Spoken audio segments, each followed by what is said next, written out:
Guys, good morning. Meron po akong bagong tutorial kung paano pagbasa ng diagram ng spin dryer motor, ano? O kaya yung motor ng ating spinner or yung dryer ng ating washing machine. So kung mapapansin nyo, nakafocus ako dito sa may sticker ng motor. So sabi, kung mapapansin mo yung sign ng capacitor, yun yung dalawang guhit. Yan po yung sign ng capacitor. And then makikita nyo blue, orange, and white. So yung blue, so since siya yung nakahiwalay, so to identify kung saan natin kukonekta ito yung tinatawag na common. No? So ito yung common. So sa plug natin, doon sa isang plug natin, ito yung i-connect natin. And then may makikita tayong orange and white. Sabi, sa capacitor siya. So sa capacitor, itong orange and white. So yun yung wiring sa tama. So ngayon, meron na tayong line 1 which is sa blue. And then line 2, saan ba natin itatap? Ibig sabihin, kung makikita mo dun sa taas yung white, yun, no? May bilog. So dun po nakatapat or nakatap dapat yung line 2 ng ating plug. So ngayon, papakita ko naman yung connection. So provided na buo yung motor, halimbawa, no? Ito po second hand lang. So for the demo lang kaya ako pinapakita. Kasi nasira yung dryer ng yung motor ng dryer ng misis. So ngayon, dinalan tayo ng mga kaibigan nating mag-i-scrap. Buo pa daw to. So i-check ko. So ngayon, ang checking na ipapakita ko is provided na buo ito. Na-check na natin yung halimbawa ohms reading, windings. So ngayon, paano natin siya i-connect? So sa pag-connect, madali lang naman yan, ano? So papakita ko.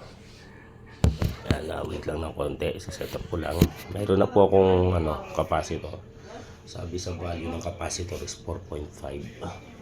So 4.5 yung original na value ng capacitor.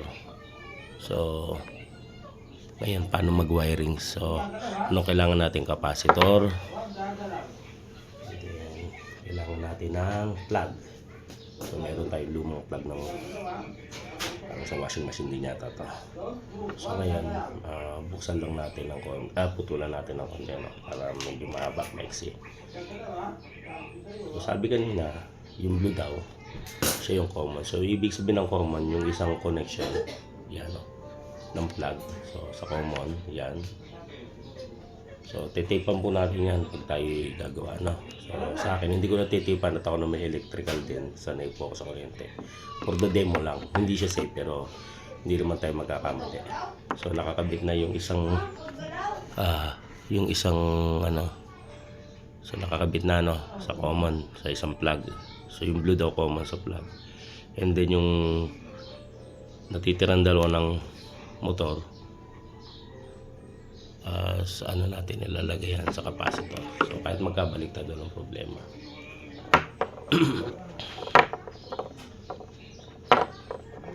Kahit magkabaliktad yan, walang problema yan.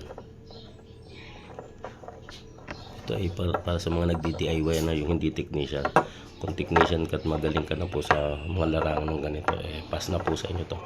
Para to sa nagdi-DIY, yung mga wala lang magawa and then gusto matuto ng konti.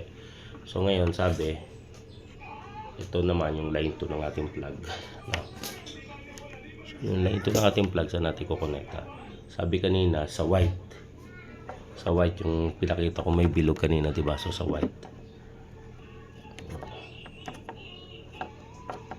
So yun na po.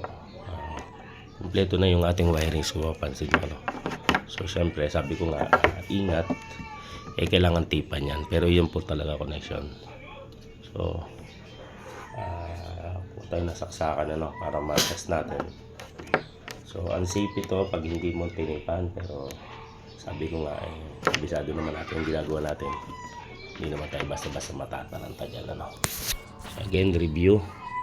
Sabi sa diagram, ang white, ayun, and then ang blue ang common, orange and white sa capacitor. So ang line 1 ang plug sa blue, ang line 2 ng plug ay sa white kasama ng capacitor. So ito yung linya. So blue, Then capacitor dalawa, yung white at ano. And then sabi, yung line 2 sa white din nakatap kasama ng isang capacitor ano. So ngayon, matter of testing. So pag mag-test po tayo, kailangan natin hawakan yung ating motor para siguradong hindi siya tatalsik kasi delikado, papalo yan kasi may force na mangyayari. So hawakan ko dito sa ilalim yung motor, kuha ko ng flies. Yan, ingat kasi nga yung ating ay yan. So ipitin ko lang. So again, huwag nyo gagayahin ng walang tape kasi pwedeng magkaroon ng short circuit. Pero sa akin ko yan. So yan, test na natin. So again, provided na nakuha na natin ng reading ng windings provided na buo ito. So kumbaga, di ba bumili kayo ng bagong motor and then nalilito kayo paano mag-wiring. So gano'n lang po. So sasama natin. Sabi ni Manong buo ito po. So sana nga. English. Yun nga, buo nga. Sabi ni Manong, buo nga yung ating motor. So maandar. Papasin nyo. Maandar siya. So ingat, baka magdikit yung wire, magkakaroon ng short circuit pagka nagdikitan. So yun lang po, gusto ko na ipakita tayo. Maandar na siya. So ganyan lang po, kung halimbawa bago gusto mong i-wiring, hindi mo alam, so ganyan lang. Laging punta ka lang sa pinakapuno, punta mo lang yung pinakapuno ng iyong washing machine, and then kung nalilito ka na sa wirings, magsimula ka sa simula. Hanapin mo lang yung capacitor, hanapin mo yung plug. So ganyan lang. So maraming salamat sa panonood guys. God bless you.